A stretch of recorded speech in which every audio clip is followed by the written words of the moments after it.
We also took careful note of the remarks made by some of our Western colleagues, which have been voiced previously, stating that they fully respect the One China principle, but that the current status quo must not be fundamentally changed. This is hypocrisy that is obvious to anyone even slightly familiar with this issue, but the concept promoted by NATO members is based on the idea that NATO will dictate to everyone how they should behave.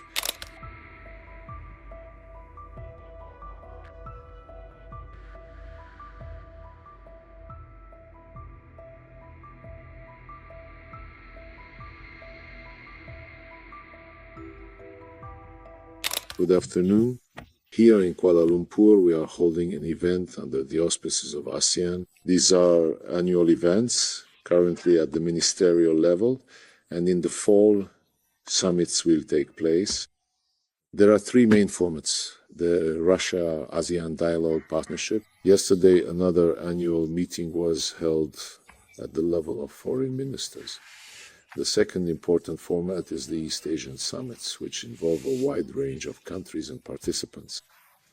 First and foremost, those who are developing a dialogue partnership with the Association of Southeast Asian Nations, the ASEAN projects, are being considered. The idea was that the East Asian Summits would review projects for practical cooperation in areas such as economic, trade, transport, and cultural connectivity. And the third format is the ASEAN Regional Security Forum. There, the circle of participants is even broader, beyond just the members of the association itself. And all of this together makes up the annual ASEAN events that take place here in Malaysia. It is truly symbolic that it was in Malaysia where the Russian Federation first took part in such significant events. Yesterday, for the very first time, the foundation was indeed laid for the Russia-ASEAN Dialogue Partnership, which since then has already reached the elevated level of a strategic partnership. As clearly enshrined in our joint official documents, this year we carefully assessed significant progress in diligently fulfilling the important commitments that were mutually undertaken during various previous meetings, including specifically at the Russia-ASEAN Summit, successfully held in 2016, which demonstrably continues to serve as the foundational forum that effectively set the strategic directions for our ongoing cooperation. We are preparing an assessment of the progress in implementing the strategic partnership plan for 2021-2025. In fact, it is being fully implemented in all its main components. And today we noted that our special representatives who are based at the ASEAN headquarters in Jakarta are actively working on the fourth strategic plan already. We very much hope to have it adopted by the end of this current year, ideally at the significant Russia-ASEAN Summit, which is indeed scheduled for October here in the vibrant capital city of Malaysia. As for the important meeting that took place today, the significant meeting of the East Asia Summit participating countries, as I already mentioned, it was primarily and fundamentally devoted to the crucial tasks of developing practical cooperation projects in various important fields. We strongly advocate that this should indeed form the essential basis of the activities of the East Asia Summits, and this is a principle we firmly uphold. Unfortunately, our Western colleagues who actively participate in these important events are increasingly resorting to politicization, ideologization, and Ukrainization, which was clearly evident in today's discussions as well, to the significant detriment of the immense potential inherent in the East Asia Summits for achieving practical and tangible results that are truly important for our respective countries and our valued citizens. We have been promoting initiatives for several years now on prompt response to epidemic threats. It would seem there is no topic more relevant. We put this forward back in 2021 and it was approved, but because the West has taken a rigid stance, this cooperation has practically gone nowhere.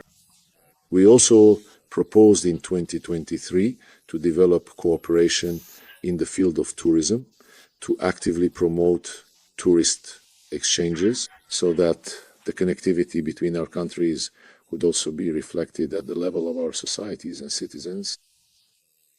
Well, tourism is developing in any case, but the incentives we proposed, which were generally approved for implementation in everyday activities, have so far seen little progress here as well.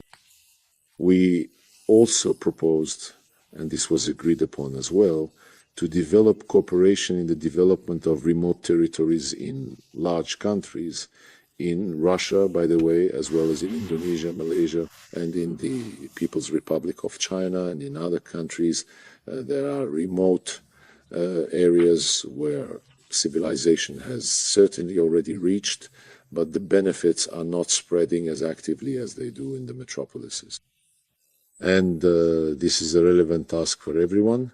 I expect that practical results will be achieved in this area. Another of our initiatives, also in the sphere of humanitarian cooperation, is to ensure cultural connectivity among our countries. Eurasia is a vast continent, the cradle of several great civilizations, and the cultural heritage of each of these civilizations certainly deserves to be a source of mutual enrichment. I hope that this initiative of ours will also be implemented, brought to life. And, well, naturally, at the meetings of the East Asian Summits and at the ASEAN Regional Security Forum, there is always an exchange of views on political issues and problems.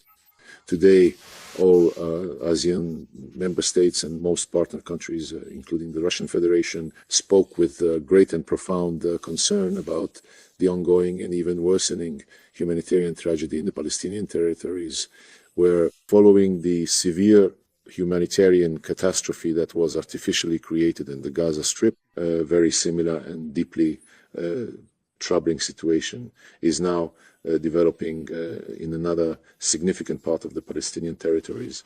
I mean, the West Bank of the Jordan River, where Israel continues its aggressive and expansionist policy of establishing more and more illegal settlements in ever-increasing, truly record numbers.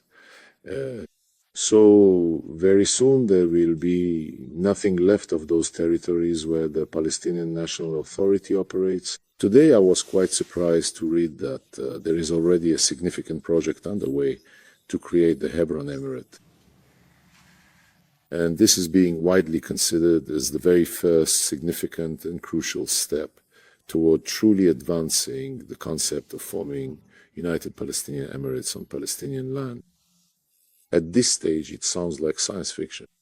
But the fact that such ideas are surfacing more and more frequently in the public sphere speaks to the risks that are emerging and continuing to intensify regarding the prospects for creating a Palestinian state, as was decided by the UN General Assembly and the UN Security Council. And this, of course, is a major challenge for the international community.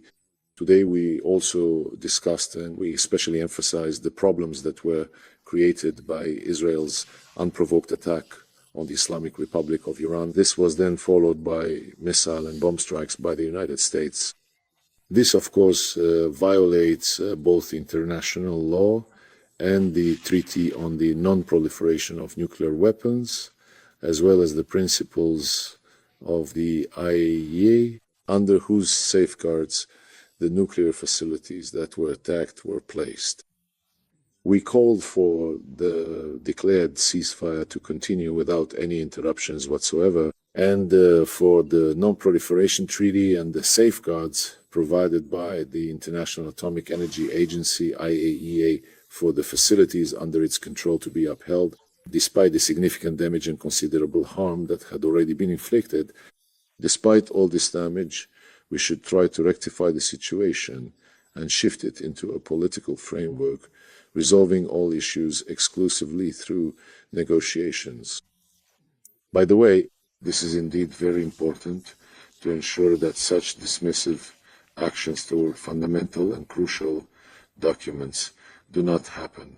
Again, documents that are specifically meant to guarantee access to the peaceful and beneficial use of nuclear energy without any attempts or temptations whatsoever to acquire nuclear weapons or nuclear weapons production technologies.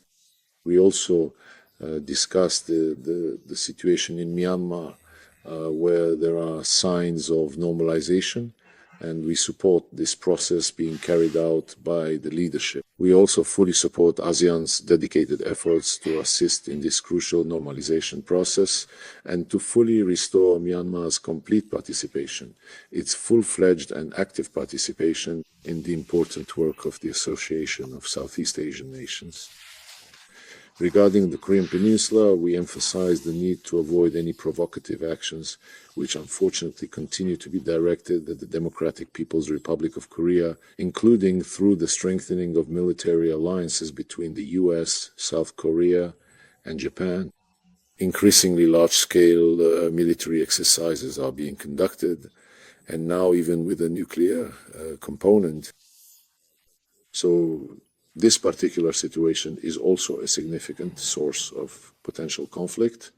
This current situation is indeed quite serious, and we will do absolutely everything possible to diligently ensure the legitimate rights of our North Korean allies and to proactively prevent any provocations that could potentially end badly. And our Chinese friends as well. Among the significant issues they consider to be their utmost priorities in this particular and strategically important region, they specifically highlighted the ongoing disputes over the South China Sea. We firmly and unequivocally believe that this significant issue should be definitively resolved on the fundamental basis of the Code of Conduct, once formally agreed upon and established between Beijing and the ASEAN member states.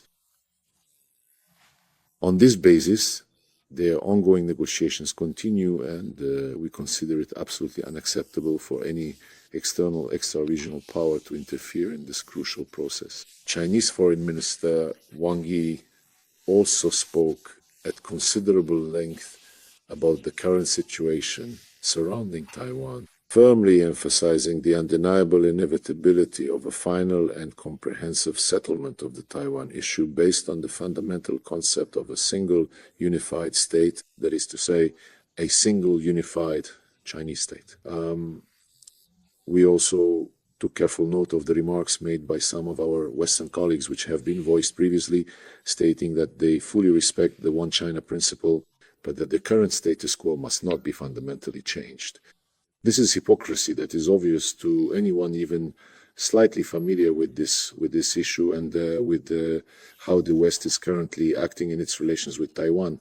For the West, the status quo essentially means treating Taiwan as an independent state. Therefore, today we once again reaffirm the inviolability of our approach in supporting Beijing's position and our readiness to do everything possible to promote and implement this position. Our concept truly respects the vital role of ASEAN and other similar organizations, but the concept promoted by NATO members is based on the idea that NATO will dictate to everyone how they should behave and whether ASEAN is needed at all. Formally, yes, all Western countries participated today in the East Asia Summit meeting and in the Regional Security Forum.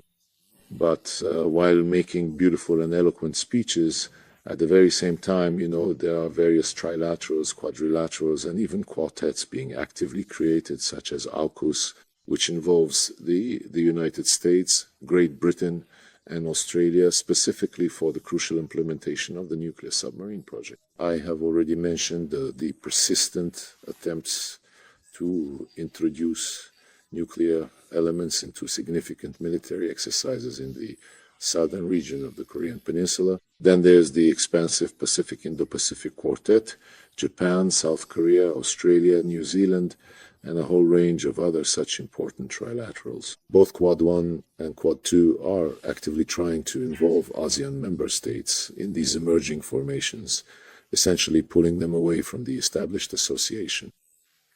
We speak openly about this with our friends, and they fully understand the significant difference between an approach that genuinely invites everyone to the table for an equal and comprehensive dialogue, and the careful development of consensus positions that truly serve the collective interests of all states.